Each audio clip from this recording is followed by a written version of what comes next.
This is episode 23 of MovementRVA. Today, myself and Irene are going to be going over how to clean up your push-up. The first thing we're looking for when we're setting up for our push-up is a great plank position. So I'm going to have Irene first get into a good plank position here.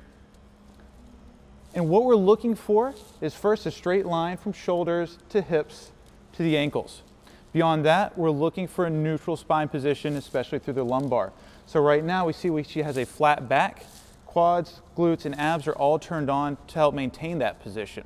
Now a bad position, she's going to arch her back, drop the hips. At this point her abs and hips are relaxed, and this isn't a great plank position. Next we're going to be looking for a good neck position. Irene is looking just a few inches in front of her hands, which is great.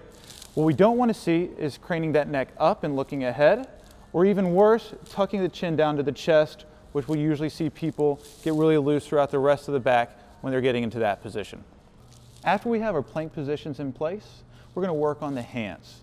So first, a good way to set it up is to get the hands starting at the center of the chest. They're not going to slide any higher than that. Irene's then going to pull her hands out until the forearm is vertical and the elbows are driving back up towards the ceiling. It's a good place here. You can also check to see that we have about a 45-degree angle between the torso and the upper arm. When performing the full push-up, we're going to start with that good plank position and full elbow extension. From there, we'll drop down, lightly touch the floor with the chest, and come all the way back up to full elbow extension, full shoulder blade protraction. When scaling the push-up, we want to look first to maintain full range of motion. So cutting this down by using ab mats isn't always going to be the best option.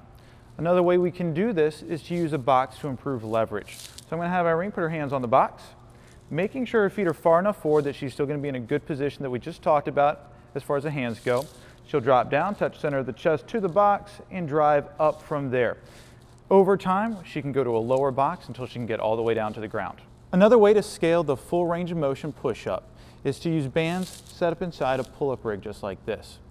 First, we're going to work on having that band up around the chest, which is a good option if you are lacking the upper body strength but have a great plank position. So I'll have Irene drop over the band. The band's right up around her chest.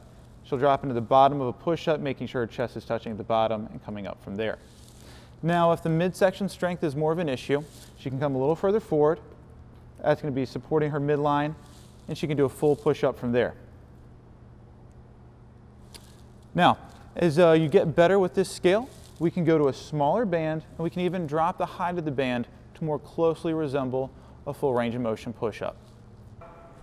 Thanks for watching episode 23 of MovementRVA. Join us next week where we're going to be going over the pistol. If you liked what you saw, make sure to subscribe to us up at the Cityscape. Is that good enough? Good enough.